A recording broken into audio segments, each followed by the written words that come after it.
peradaban sesudahnya lagi, semuanya akan bermunculan. Sebab jika sudah saatnya, semua akan muncul, baik ditemukan secara tidak sengaja maupun akan muncul dengan sendirinya akibat dari pergerakan alam.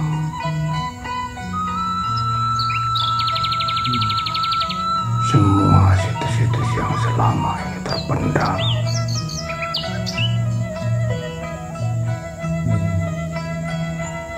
yang tersembunyi baik secara fisik maupun secara gaib, yang dijaga oleh bangsa-bangsa gaib. Situs-situs purbakala itu menyerupai apa aja, Mbak? Tergantung peradaban dan zamannya. Jika peradaban yang tua, bentuknya seperti piramid-piramid dan punden-punden berundak yang terbuat dari batu-batu. Orang menyebut dengan batu andesit. Sebab zaman dahulu sudah punya teknologi pencampuran antara logam dan batu, sehingga terbentuk struktur benda yang kuat dan tahan korosi dan karat, dan bisa dibuat sebagai sebuah teknologi yang ramah lingkungan tanpa merusak dan mencemari lingkungan itu sendiri. Situs piramid itu yang di Mesir itu, Mbak? Ya, gambarannya seperti itu. Kalau di Indonesia gambarannya seperti Candi Prambanan sama Candi Borobudur itu, ya, bukan, Mbak? Candi-candi itu peradaban sesudahnya. Jadi masih lebih tua yang berbentuk piramid-piramid. Situs-situs yang belum bermunculan atau yang sudah bermunculan itu pembangunan. Bismillahirrahmanirrahim. Assalamualaikum warahmatullahi wabarakatuh. Alhamdulillahirabbil alamin, wassalatu wassalamu ala asrofil mursalin wa ala alihi washabbihi ajmain, amma ba'du. Selamat berjumpa lagi para pemirsa dimanapun Anda berada. Berjumpa lagi dengan kami, tim Padepokan Putra Bengawan. Dalam kesempatan kali ini kami akan menguak secara goib tentang banyaknya ditemukannya situs-situs purbakala di negeri kita. Situs-situs yang sungguh luar biasa, yang mungkin bisa merubah sejarah yang selama ini tertulis. Ternyata terdapat situs-situs purbakala yang usianya jauh lebih tua dari situs yang selama ini diyakini oleh seluruh dunia bahwa situs tertua adalah piramida Mesir. Ternyata dengan ditemukannya banyak situs-situs purbakala yang ternyata secara uji karbon usianya lebih tua dari situs yang ada di Mesir, terutama di negeri Nusantara ini. Semakin banyak bermunculan atau ditemukan, mungkin Anda tahu sendiri, bisa Anda searching sendiri situs-situs apa yang sudah viral. Mungkin seperti itu kami akan menguak secara goib. Barangkali nanti ada goib yang bisa menjelaskan tentang fenomena tersebut. Mudah-mudahan ini bisa menambah wawasan kita semakin terbuka dan tidak berpikiran sempit. Namun kami peringatkan sekali lagi bahwa berbicara dengan bangsa goib itu jangan dipercaya 100%. Ambil saja hikmahnya, ambil sisi baiknya, buang sisi buruknya. Tidak perlu diperdebatkan. Mungkin nanti sejarahlah yang akan membuktikan, atau kenyataan-kenyataan yang ada yang akan membuktikan. Ternyata selama ini sejarah yang kita pelajari dan tertulis di pendidikan-pendidikan formal ternyata banyak perbedaan dengan fakta yang sebenarnya. Seperti biasa kami ditemani oleh saudara kami Mas Ion Artono. Iya.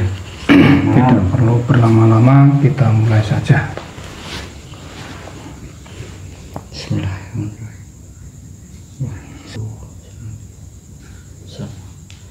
Bismillahirrahmanirrahim.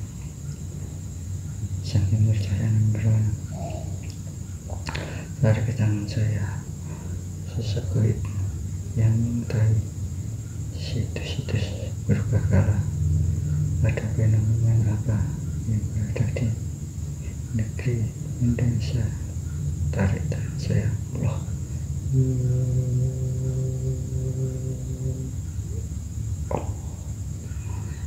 Masuk.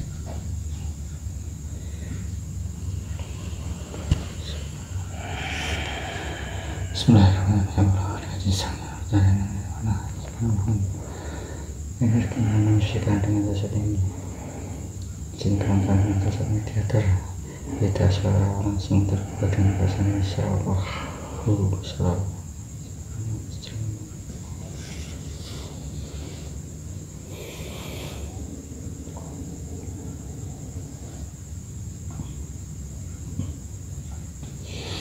Assalamualaikum warahmatullahi wabarakatuh. Waalaikumsalam warahmatullahi wabarakatuh. Dari golongan apa Mbah ini, Mbah? Saya bangsa roh, leluhur bangsa Nusantara. Oh, bangsa roh, leluhur dari Nusantaranya sebelah mana, Mbah? Dari Pulau Sumatera saat ini. Daerah Pulau Sumatera. Sudah mempunyai nama, Mbah? Nama saya Arya. Iya, Mbah Arya. Saya protek dulu, Mbah. Silakan. Iya, bismillahirrahmanirrahim. Dengan izin Sang Jalan Prana. Bapak ini Mbah mengaku bahaya yang mengetahui tentang situs berbakala langsung meledak hancur. Wah. Ya Mbah, terima kasih sudah di sini. Maaf ya Mbah sudah mengganggu. Iya, tidak apa-apa. Iya Mbah, gini Mbah, maksud saya menarik kedatangan Mbah di sini kan begitu banyaknya situs-situs berbakala yang berada di Nusantara ini. Ada fenomena apa itu Mbah? Atau ada misteri apa kok banyak ditemukan situs-situs berbakala yang mengguncang di dunia ini Mbah? Ataupun di Indonesia ini Mbah? Iya. Sebetulnya bukan hanya di Nusantara, namun terbanyak ada di negeri ini. Situs-situs yang tua zaman dahulu baik itu piramid-piramid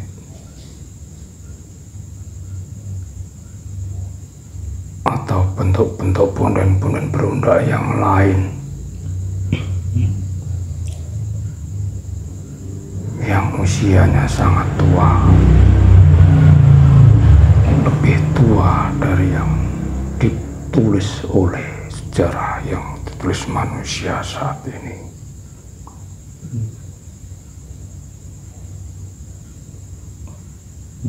Itu adalah bukti bahwa negeri ini dahulu sebagai sumber pusat peradaban dunia.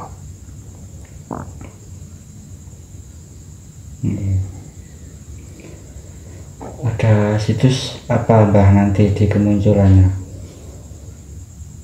Semuanya akan muncul satu persatu. Baik itu situs dari awal, kemudian peradaban sesudahnya, kemudian peradaban sesudahnya lagi, semuanya akan bermunculan. Sebab jika sudah saatnya, semua akan muncul. Baik ditemukan secara tidak sengaja maupun akan muncul dengan sendirinya akibat dari pergerakan alam.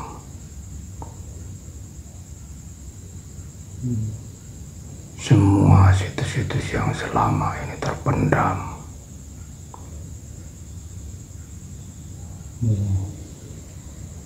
yang tersembunyi baik secara fisik maupun secara gaib, yang dijaga oleh bangsa-bangsa gaib.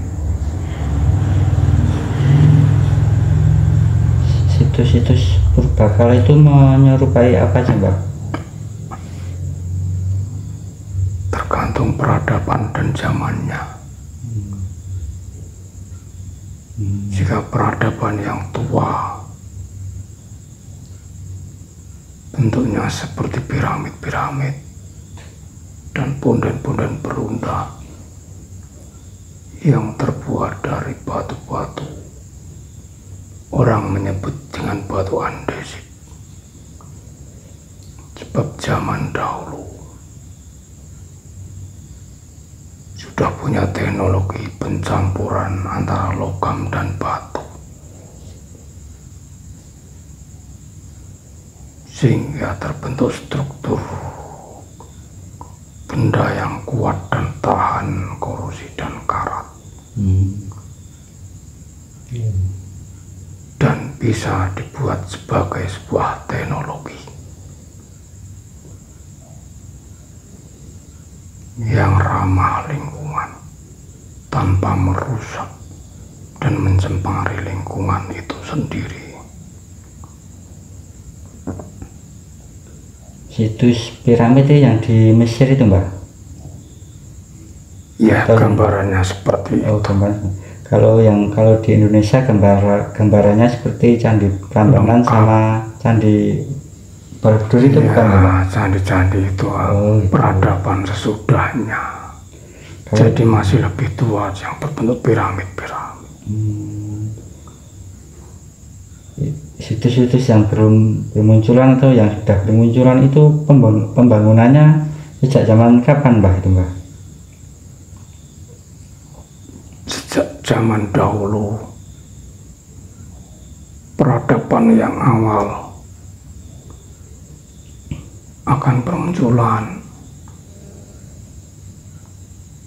dan peradaban-peradaban sesudahnya juga akan bermunculan, namun struktur dan bentuk yang berbeda. Bahkan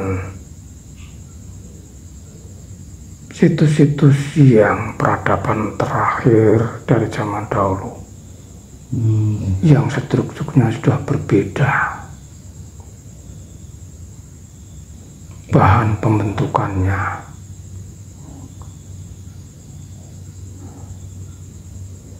kalau yang lebih awal itu pencampuran antara logam dan batu, sehingga strukturnya kuat. Lanjut peradaban berikutnya, mulai berubah strukturnya seperti itu. Berarti zaman dulu teknologinya canggih dong, Mbah, bisa membuat bangunan yang di luar logika manusia gini. Iya, manusia energinya besar zaman dahulu. Energinya tidak seperti manusia zaman sekarang. Bisa menciptakan teknologi yang di luar normal manusia saat ini.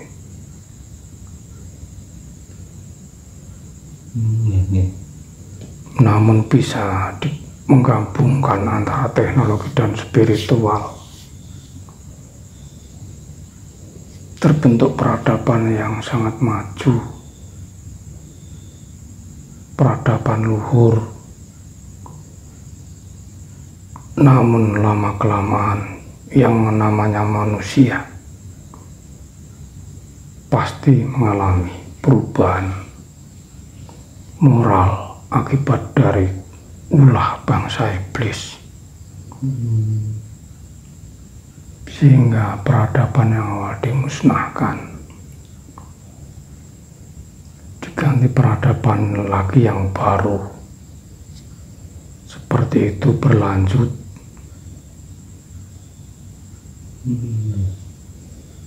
Kemudian manusia moralnya rusak lagi, dimusnahkan kembali. Begitu siklusnya.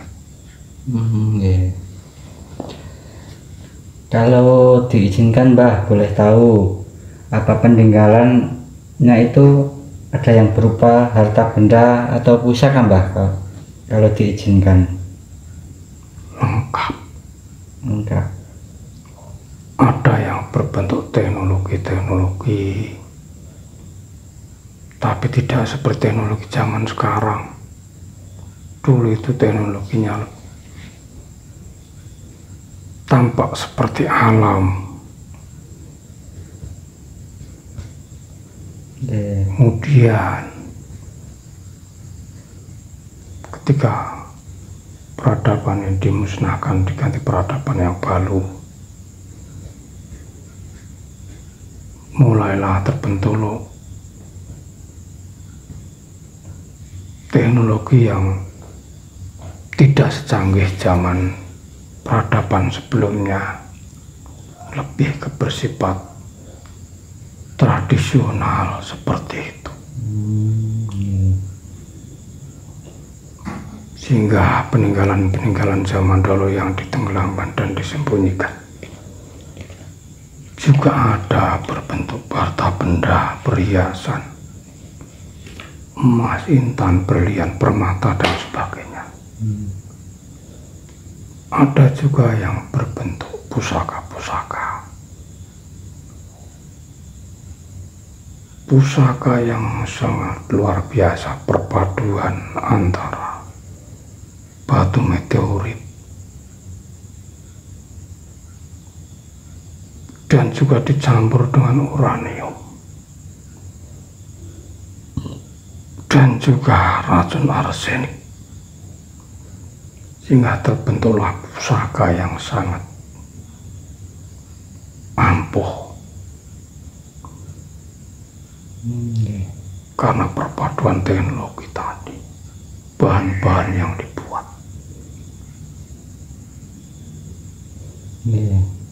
Kalau memang begitu banyak harta benda maupun pusaka, berarti ada juga yang Bang yang berhak menerima dan mengelolanya. Seluruh harta peninggalan jadi peradaban awal diganti peradaban berikutnya yang semuanya tersimpan akan dibuka di akhir zaman semuanya sudah tertulis di kitab-kitab zaman dahulu, bahwa kelak di akhir zaman akan ada sosok orang yang berhak mengelola dan menerima semua itu. Dimanapun penjuru bumi ini, semua ada simpanan masing-masing. Bukan hanya di Nusantara, tapi kebanyakan ada di negeri ini. Negeri ini sungguh luar biasa. Sebagai pusat peradaban zaman dahulu, sehingga tak ayal di sini banyak peninggalan-peninggalan sesuatu yang sangat luar biasa yang kelak akan dimunculkan, yang kelak akan diterima oleh sesosok, seorang yang berhak mengelola dan menerima ini demi kemakmuran manusia. Kalau boleh tahu, yang berhak siapa Mbah kalau diizinkan? Kalau Beliau memang diizinkan nggak usah. Paduka Raja, penguasa seluruh penjuru alam, yang bisa menguasai dan menundukkan bangsa-bangsa seluruh dimensi. Semuanya tunduk, meskipun juga jika memang ditakdirkan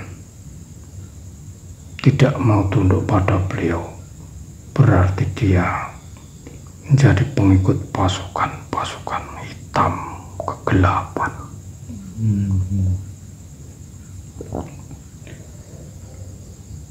Kalau beliau yang berhak untuk mengelolanya, berarti orang-orang lain mau mencari benda-benda atau harta pusaka itu nggak mungkin bisa ya Mbah ya?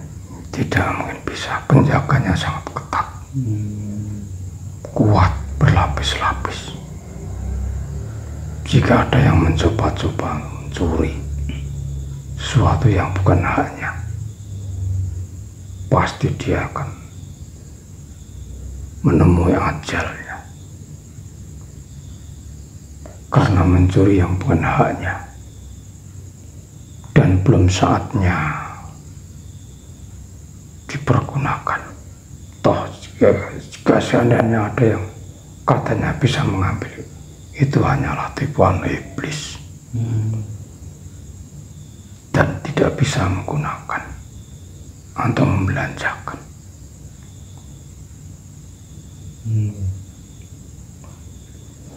Itu teknik dan cara pengelola pembagiannya bagaimana Mbah? Ya, nanti akan ada petugas-petugas di wilayah masing-masing yang di bawah kendali beliau, orang-orang yang bisa mengemban amanah, tapi tetap dalam izin beliau, Sang Paduka Raja. Masing-masing diberi tugas sesuai dengan wilayah masing-masing di penjuru bumi ini.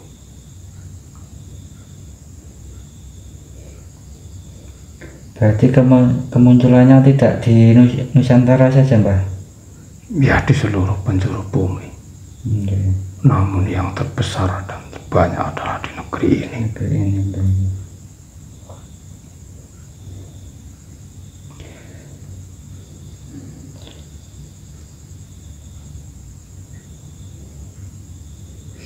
Ya Mbah, mungkin itu aja Mbah penjelasannya. Ada pesan-pesan Mbah? Iya, kelak nanti akan pada tahu sendiri sejarah yang sebenarnya, yang saat ini yang dipahami banyak manusia. Sejarah yang ditulis dan dipelajari semua banyak penyelewengan dan tipu daya, tidak sesuai fakta yang ada. Mereka mencoba menyembunyikan hal yang sebenarnya demi keinginan mereka untuk bisa menjajah dan menguasai, menundukkan bangsa lain. Ya memang seperti sifat mereka, antek-antek dajjal ini. Namun tunggu saja, negeri ini akan menjadi mercusuar dunia. Karena kekayaan yang melimpah yang dikelola oleh orang-orang yang benar-benar amanah, tidak tamak dan tidak rakus.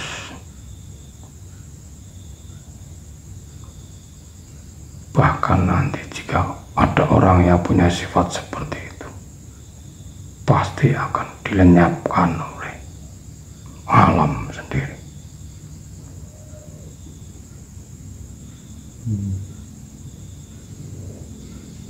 Ya, Mbah, ada lagi, Mbah? Apa cukup? Cukup seperti itu. Yeah. Kurang dan lebihnya kami mohon maaf.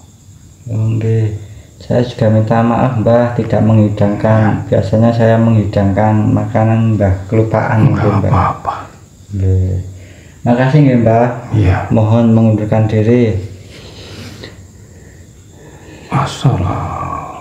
Waalaikumsalam warahmatullahi wabarakatuh.